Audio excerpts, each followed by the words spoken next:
Right, so today we're doing a somewhat overdue video on the Chainsaw Man movie, Reze's arc.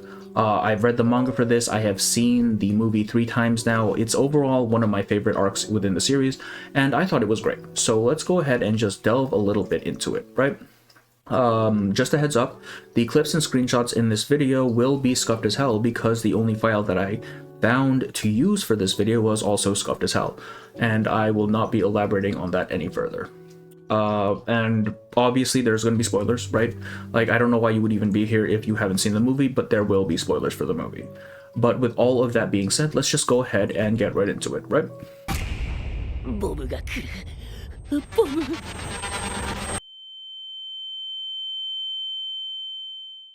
Now, the movie adapts not just Reze's arc, but the scene preceding it as well, and this takes up about 20 minutes of the total movie's runtime. Now, while I do understand why this scene was included, since there really wasn't anywhere else it could have gone, and I don't really think it could have been omitted without losing some important material, I do think it does hamper the cohesion of the overall film a little bit.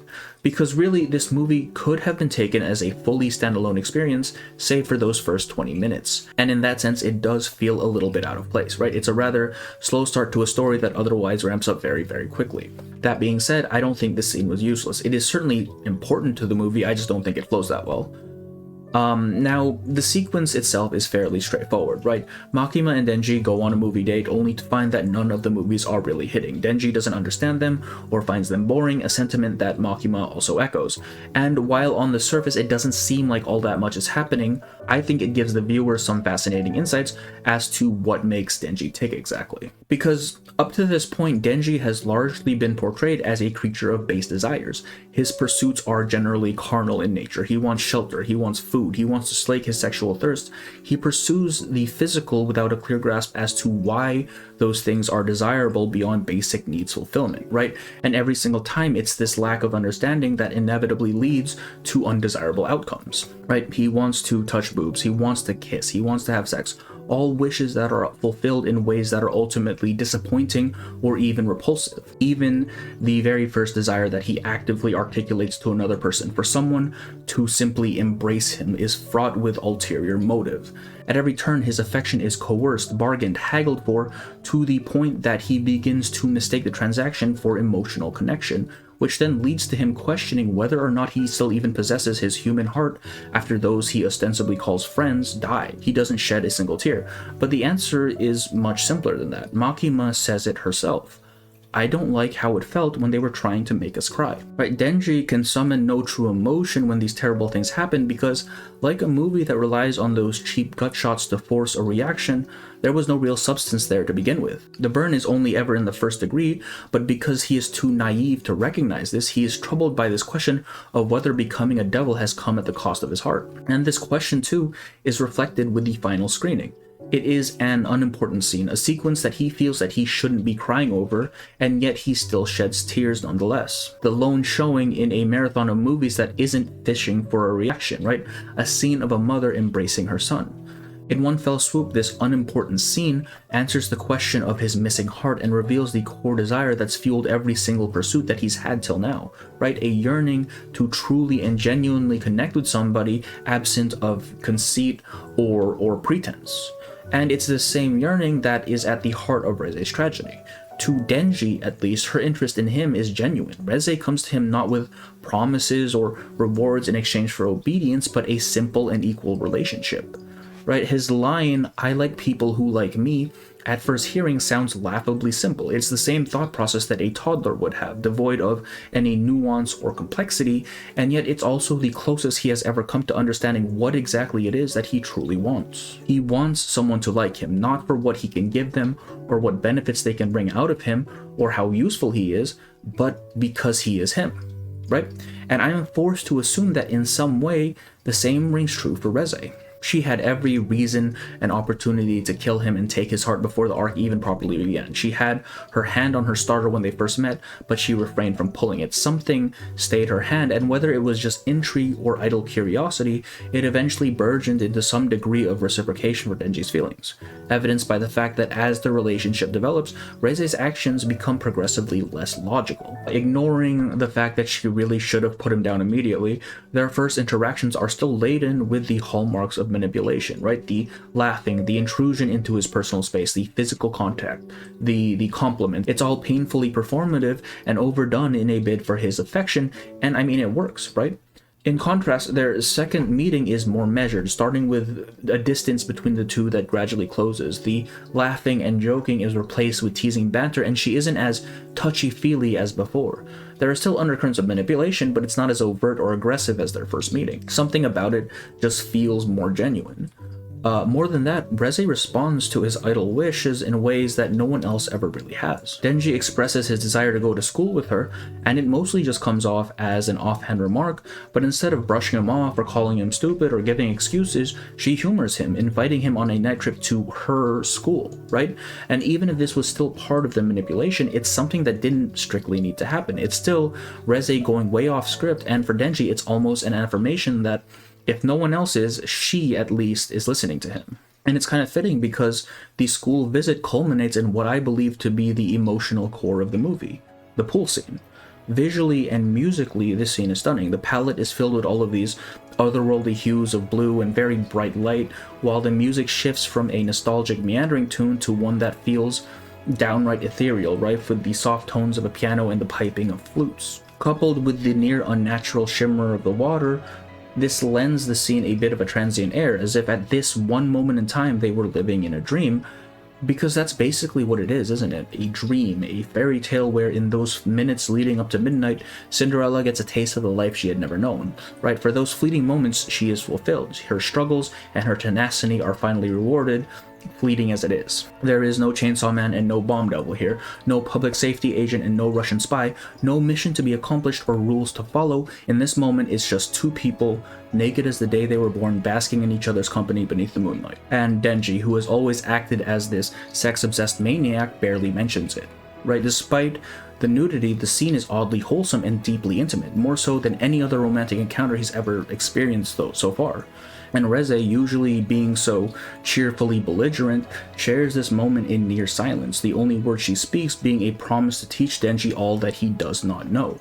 It is a full dissolution of boundaries, each laying bare to the other their purest, most vulnerable self, and I believe this is the sole singular scene in their romance where Reze fully lets her guard down, where she allows herself to truly be herself, absent of mission or motive. Which is even more fitting knowing that at the end of their big fight, where Denji just barely manages to scrape together a win, it is this scene the movie calls back to, the one in which, for just a moment, plans and schemes are left by the wayside and reality is left as an afterthought.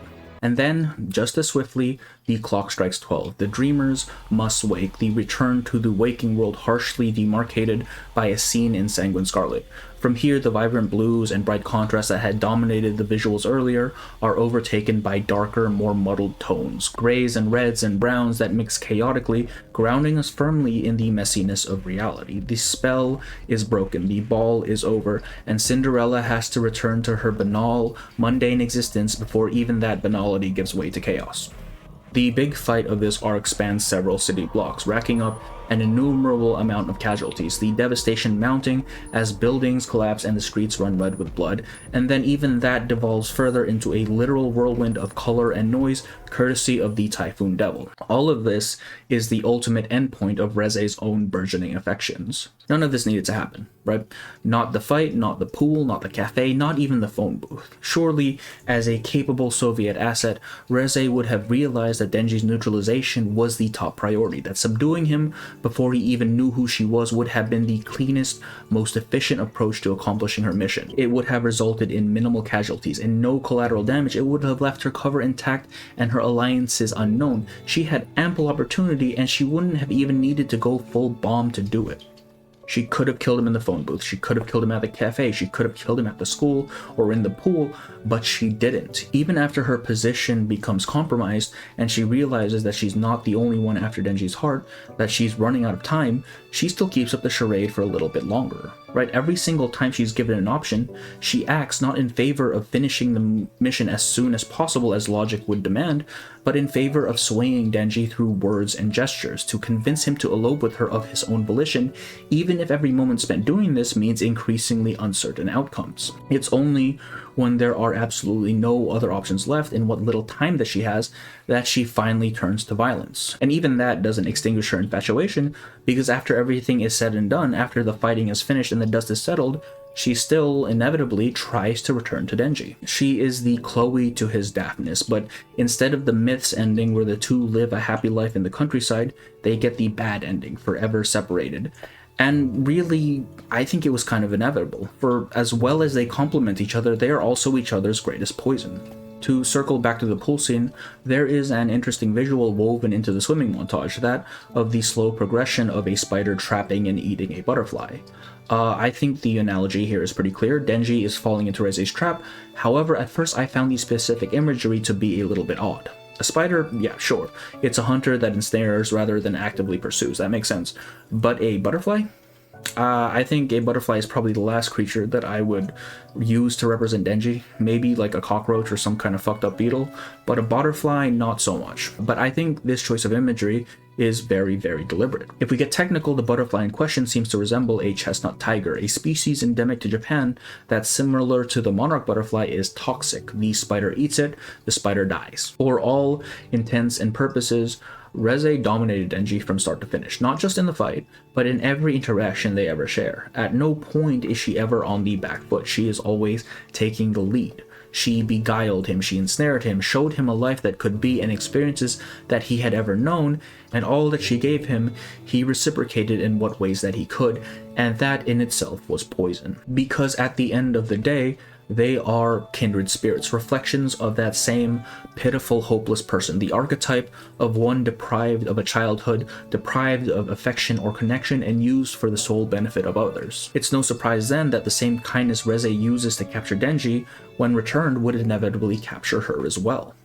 Reze never went to school. She never had friends or a family. She was raised in a facility as a weapon for the Soviets. That companionship that Denji repays her with, bereft of expectations or demands, is probably the first and only time her humanity has ever been truly acknowledged. The first time she is somebody beyond a mere test subject or a weapon. Or in other words, the first genuine connection that she ever made. If her kindness was the web that ensnared him, his was the poison that laid bare her weakness. The weakness that she wasn't just a devil, that she wasn't just a weapon, that some humanity still lingered behind those cold, flat eyes. The end of Reze is not accompanied by violent fanfare and explosions. There are no extravagant sights, no whirlwinds of sound and color, no masses screaming for their lives. She doesn't become the bomb devil, and Denji doesn't become Chainsaw Man to oppose her. Denji's not even there, right? Reze's end is a simple, quiet affair held in a drab, dark alley with no witnesses save for those who put her down. A paradoxical epilogue to the conflict that leveled several city streets. Cold and unfeeling, said to be without emotion, ruthlessly efficient, rational beyond all humanity. This is how the devil hunter described his previous job. A formidable mark, seemingly unconquerable, a devil in his own right, and yet he was still killed. And the method to defeat him? The same method used to finish Reze. The bomb devil, brought low by discovering the very thing Denji strove to find at the beginning of the film.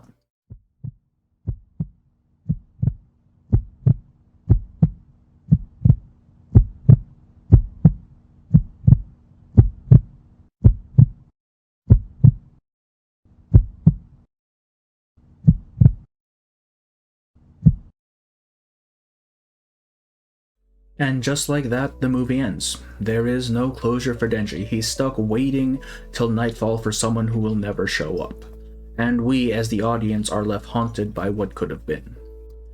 Fujimoto once said that he liked characters whose presence would linger after they were gone, their very existence similar to a curse.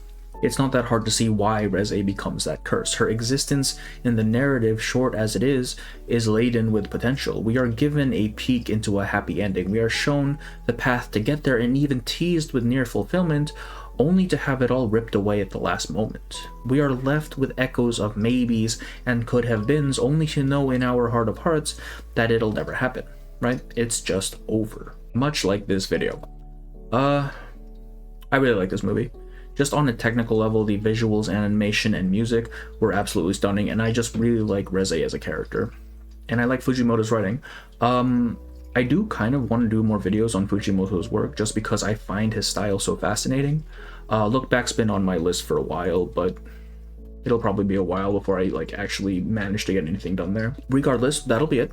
Thank you to Bones and Apple, Akito DTD, and Pompa Aerostar for being members on YouTube, and a special thank you to Chip and Neo Suez for the 10 gifted members each. It really does mean a lot. And for all of you, I hope you enjoyed. Thank you for watching, and I will see you in the next one, alright? Bye-bye.